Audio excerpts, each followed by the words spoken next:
নাচতে নেমে ঘুমটা দেওয়া উচিত না, নাচলে ঠিক মতোই নাচা উচিত। তো তুমি তো নাচেরও মেয়ে, তুমি কি ঘুমটা দাও? আমি না।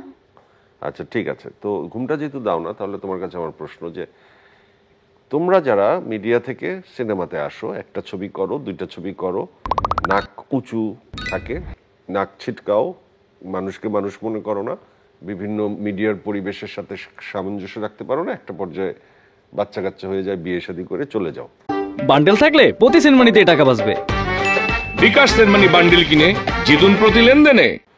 এতে ইন্ডাস্ট্রির আসলে কোনো উপকার হয় না, বরং অপু বিশ্বাস, বুবলি, পরিমণি যারা আসলে ইন্ডাস্ট্রির নায়িকা, তমা মির্জা, তারা কাজ করলে ইন্ডাস্ট্রির উপকার হয়। কিন্তু তারা এখন দেখা যাচ্ছে যে একটু অবহেলিত, তাদেরকে দিয়ে কাস্ট হচ্ছে না। শাকিব খানের ছবিতেও দেখা যাচ্ছে ইন্ডিয়ান নায়িকা আসছে, কিংবা যে অপেক্ষাকৃত কাজ করে না নাবিলা, তাকে নিয়ে আসা হচ্ছে নতুন করে, কিন্তু যারা রেগুলার তাদেরকে করা হচ্ছে না। তোমরা আসলে ইন্ডাস্ট্রিকে কি প্লাস করবা? তুমি কি ইন্ডাস্ট্রিকে প্লাস করবা, না একটা দুটো ছবি করে চলে যাবা?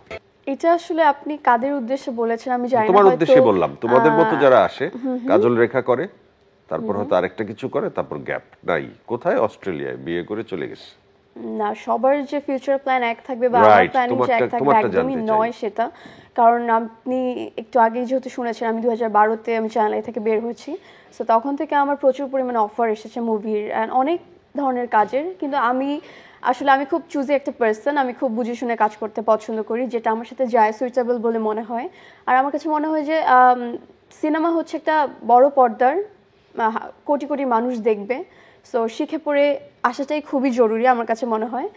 আর আমার কাছে মনে হয় যে এই যে আমি এসেছি, কাজ করা স্টার্ট করেছি, আমার অবশ্যই একটা প্ল্যানিং আছে। তো এটার মধ্যে প্ল্যানিং নেই যে আমি কাজ রেখা করে ফেলেছি বা আরেকটা কাজ করলাম তারপর আমি বিয়ে শাদী করে চলে গেলাম, এটা একদমই নয়। কারণ ছোটবেলা থেকে আমি তাহলে কাজল রেখার নায়িকা মন্দিরা চক্রবর্তী কখনো বিয়ে করবে না? কখনো বিয়ে করবো না, এটা তো আমি একদমই বললাম না। আমরা ধরে একবারও নিলাম, বলিনি। আমরা ধরে নিলাম আপাতত। আপাতত বলতে না, এটারও প্ল্যানিং আছে, সবকিছুরই আমার প্ল্যানিং আছে। কিন্তু আমার কাছে মনে হয় যে আমি প্রচুর পরিমাণে কাজ করতে চাই এখন, কারণ আগে আমি যেহেতু কাজ করি।